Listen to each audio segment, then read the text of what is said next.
बिस्मिल्लाहिर्रहमानिर्रहीम। अस्सलाम वालेकुम मेंबर्स, व्यूअर्स, होप सब खैर खैरियत से होंगे। आज वीकेंड की वीडियो में डिस्कस करते हैं मार्केट माशाल्लाह जो सा वो दोबारा पॉजिटिव साइड पे आ चुकी है। रीज़न उसकी ये है कि गवर्नमेंट पंजाब साइड पे तो आपको पता है कि इजलास भी हो गया और वफाक में भी अब गवर्नमेंट बननी है डेफिनेटली। कोई ख़ास मेजर प्रॉब्लम नज़र नहीं आती है सच गवर्नमेंट की मेकिंग में। तो मार्केट ने एज़ यूजुअल जो एक्सपेक्टेशन थी उसके हिसाब से मार्केट ने जो है वो एक बाउंस बैक किया और वो लास्ट वीक से स्टार्ट हो गया था। और आपने देखा कि जैसे जैसे आगे फर्दर चीज़ें थोड़ी सी क्लैरिफाई होती गई पॉलिटिकल साइड पे तो मार्केट में मज़ीद जो है वो बेहतरी आती गई। और फ्राइडे वाले दिन क्योंकि जो OGDC और PPL oil and gas sector जो आपका थोड़ा सा उसने डिप लिया था जिसकी वजह से मार्केट काफ़ी डाउन गई थी, KSE 100 इंडेक्स स्पेसिफिकली। तो वो उनमें आपने देखा कि दोबारा से बाउंस बैक आया और फ्राइडे को आपने देखा कि उसकी वजह से KSE 100 इंडेक्स की जो क्लोजिंग है वो अगेन जो है वो एक बड़ी ज़बरदस्त क्लोजिंग आई। और वो हमेशा ऐसे ही होता है जब आपका बैंकिंग सेक्टर, आपका ऑयल एंड गैस सेक्टर और जो भी हैवी वेट स्टॉक्स हैं अगर उनमें मूवमेंट बनती है तो फिर इंडेक्स जो है वो बड़ी तेज़ी से जो है वो अकॉर्डिंगली जो है वो मूव करता है। तो अब ये जो वीक आ रहा है इसमें देखना ये हमने कि फ़र्दर हमारे पास अब क्या पोटेंशियल है, कौन कौन से स्टॉक्स हैं जिनको हम टारगेट करें। क्योंकि मार्केट अब अगर स्टेबल इंशाल्लाह ताला होती जाएगी तो आप देखेंगे कि जो सेकंड फ़ेज़ में स्टॉक्स जो से वो बढ़ते हैं या थर्ड फेज़ में बढ़ते हैं उनमें भी अब मूवमेंट आनी स्टार्ट हो जाएगी। तो यही टाइम होता है जहाँ पे आपने चीज़ों को ग्रैब कर रहे होता है, ना कि जब वो फिर 10, 15, 20% ऊपर आपको रेट पे मिल रही हो तब आप जाके उसमें एंट्री लें। क्योंकि अभी इमीडिएटली तो पॉलिटिकल सिनेरियो ही था जो कि मार्केट को अफेक्ट कर रहा था। वंस गवर्नमेंट बन जाएगी तो मार्केट माशाल्लाह ठीक चलेगी।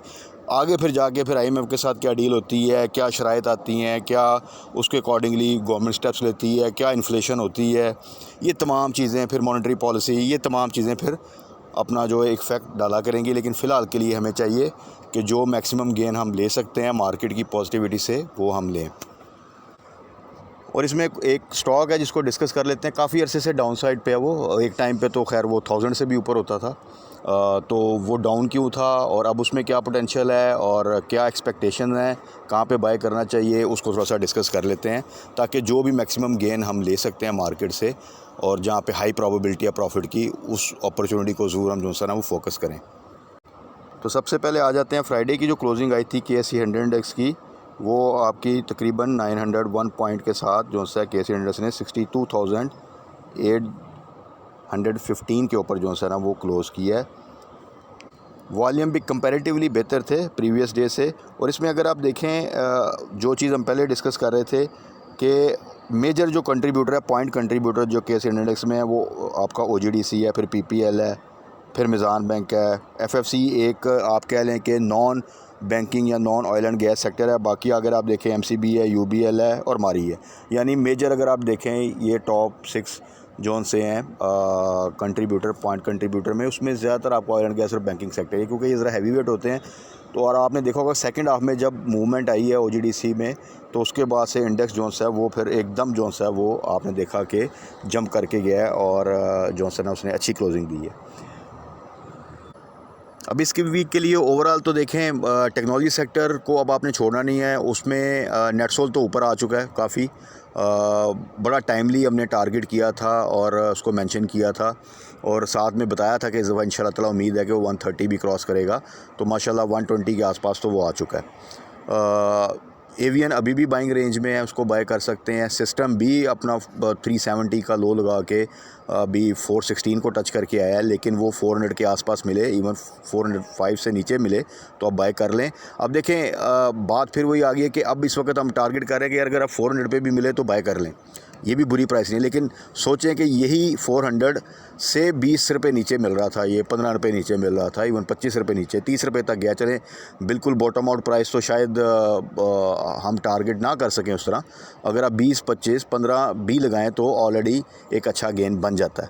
सो ये चीज़ होती है कि जब बिल्कुल एक अच्छा स्टॉक है ओवरऑल और वो बिल्कुल बॉटम आउट हुआ है तो उसमें घबराने के बजाय फ़ौरन उसको बाय करें, एवरेज करें तो वो सबसे अच्छी स्ट्रेटजी होती है। उसमें आपकी प्रोबेबिलिटी प्रॉफिट की बहुत ज़्यादा होती है।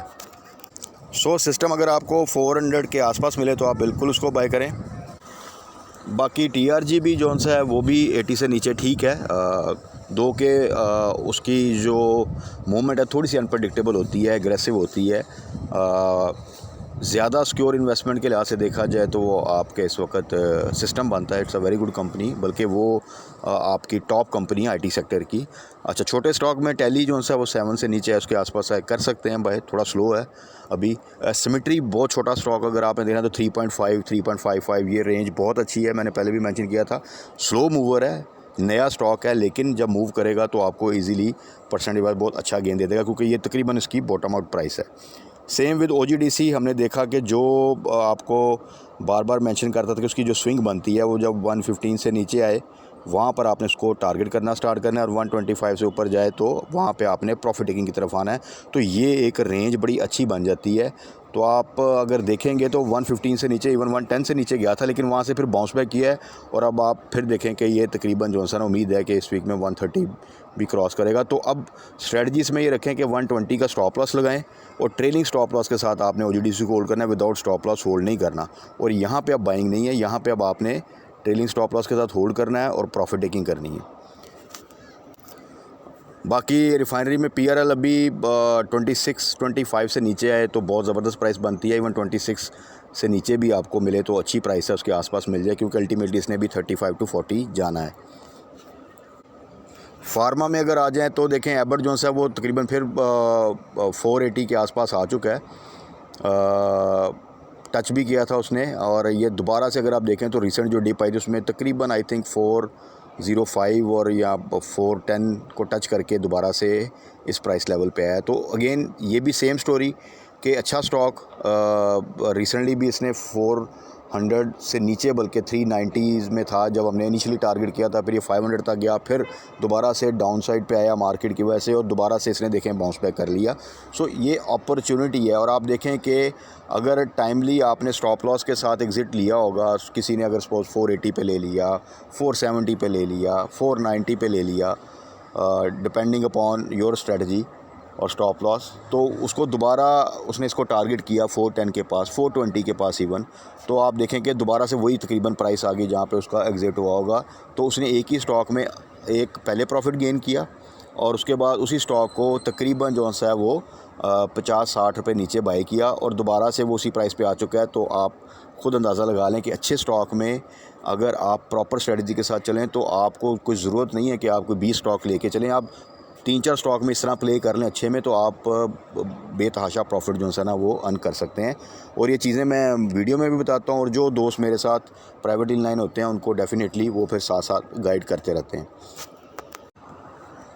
अच्छा, जब वो स्टॉक की तरफ आते हैं जिसका मैंने शुरू में ज़िक्र किया था कि काफ़ी अरसे से डाउन साइड पे है, लेकिन अब उसमें जो उसके रिज़ल्ट में इम्प्रूवमेंट है, जो ओवरऑल सिचुएशन है, उससे लग रहा है कि इंशाल्लाह ताला इसमें दोबारा एक ज़बरदस्त रैली जो सी है वो बन सकती है। प्लस दिसंबर क्लोजिंग का रिज़ल्ट उसका इसी वीक में है, और नॉर्मली ये इसी आपके 6 जो है ना, ये जो 6 मंथ का जो इसका रिज़ल्ट होता है दिसंबर का, उसमें ये सम टाइम हिस्टोरिकली अगर आप देखें तो बड़ा अच्छा पे आउट भी देता था, और बड़ा अच्छा बोनस इसने 200% बोनस भी दिया। जब फिर ये उस वक्त ट्रेड आई थिंक 500 के पास कर रहा था, ये 900 से भी ऊपर गया, फिर XO के प्राइस में दोबारा से ये 500-600-400 की ये रेंज इसकी बड़ी नॉर्मल रेंज होती थी। और अगर आप इसका हिस्टोरिकल डाटा देखें तो ये 1000 पॉइंट से ऊपर भी ट्रेड करता रहा है, 900, 700, 800। रिसेंटली इसके रिज़ल्ट में काफ़ी ज़्यादा जो सा वो डिप आया, जिसकी वजह से ये थोड़ा सा डाउन रहा। और अगर अभी भी इसकी आप क्लोजिंग देखें जो कि फ्राइडे को आई है, तो जो 1 ईयर की क्लोजिंग है वो तकरीबन आई थिंक जो सा उसके पास ही समझ लें आप, 121 की जो है इसकी वो क्लोजिंग आई है। और अगर 1 ईयर लो देखें तो वो तकरीबन 107 है, अगर 1 ईयर हाई देखें तो 176 है। बट अगेन अगर आप देखें इस लिहाज से तो तकरीबन ये अपने लो के पास ही है, और 176 भी कोई हाई नहीं है, ये सिर्फ इस साल के लिए है। रीज़न बीइंग कि काफ़ी डाउन साइड पे था। अब इसकी अगर आप पिछला क्वार्टर देखें तो उसमें इम्प्रूवमेंट नज़र आ रही है, और जो ओवरऑल टेक्सटाइल सेक्टर में थोड़ी इम्प्रूवमेंट आ रही है, स्पिनिंग साइड पे कॉटन की क्रॉप्स के हवाले से जो अच्छी न्यूज़ आ रही हैं, तो उम्मीद है कि इसमें आप दोबारा से एक अच्छी रैली जो है देखेंगे। और ये क्योंकि साइड आइटम्स होती हैं, अगर आप वॉल्यूम वाइज भी देखें हिस्टोरिकली तो बहुत लो वॉल्यूम पे ये शेयर ट्रेड करते हैं। तो ऐसे शेयर में क्या होता है कि जब फिर मूवमेंट बनती है तो फिर ये मल्टीपल कैप्स लगते हैं और ये आपको विद इन नो टाइम जो है वो बड़ा ज़बरदस्त गेन दे देते हैं। ये रिसेंटली हमने, अगर आपको याद हो, बाइफो में भी देखा था, उसको टारगेट किया था, तब वो 60s में कहीं घूमता रहता होता था और उसमें भी इसी तरह इंप्रूवमेंट आई और आपने देखा कि वो फिर आई थिंक 130 तक भी गया था और अभी भी 100 से ऊपर है। इसी तरह आपके नेशनल फूड्स था, आपको याद होगा, जो दोस्त भी मेरे साथ हैं, कि उसको भी 90s में हमने टारगेट किया था और वो देखें इस वक्त कहाँ पर है। मिचल्स का आप सबको याद होगा। ये तमाम वो स्टॉक हैं जो कि साइड आइटम है, जो कि काफ़ी लो वॉल्यूम के साथ। ओसाका का आपको याद होगा। तो इसी तरह IDYM काफ़ी देर से डाउन साइड था, मैंने इसको मेंशन भी नहीं किया, दोबारा एक टाइम पे हम इसको टारगेट करते थे। तो अब इसका वो टाइम दोबारा से आ रहा है। इससे पहले कि ये टाइम में इसके 2-3 कैप लग जाएं और उस वक्त सब फिर देखें कि यार अब ठीक है, ये स्टॉक जो है जी 180 पे, तो क्या इसको बाय करना चाहिए, 200 पे तो इसको बाय करना चाहिए। तो बेहतर है कि this is the right time. अभी आपको 120 से नीचे अगर मिलता है तो बहुत अच्छी बात है, लेकिन अगर कल आपको थोड़ा सा हाई साइड पे भी मिलता है तो इसको बाय करें, ये आपको बहुत अच्छा इंशाल्लाह प्रॉफिट दे के जाएगा। तो IDYM को कल टारगेट करें इंशाल्लाह ताला और बहुत ब्राइट चांसेस हैं कि अनकरीब इसमें एक ज़बरदस्त रैली जो सी आप एक्सपेक्ट कर सकते हैं। बहरहाल इसको थोड़ा सा आप मीडियम टर्म के लिए टारगेट करेंगे तो आप इजीली इसको 200 प्लस इस साल, बल्कि अगर जो रिज़ल्ट में इंप्रूवमेंट इस तरह ही चलता रहा तो ये 300 प्लस पे भी जा सकता है। बाकी कल मार्केट क्लोजिंग के बाद फर्दर डिस्कस कर लेंगे कि कौन से स्टॉक हैं जिनको हमने बाय करना है इस वीक के लिए, for swing trade, for value buying, for long term investment. साथ साथ हम डिस्कस करते रहते हैं। कोई ऐसी अपॉर्चुनिटी जिस तरह IDYM को आज मेंशन किया है आई तो मैं डेफिनेटली आपसे डिस्कस करूँगा। तब तक अपना ख्याल रखिएगा, दुआ में याद रखिएगा। Stay blessed. अल्लाह हाफिज़।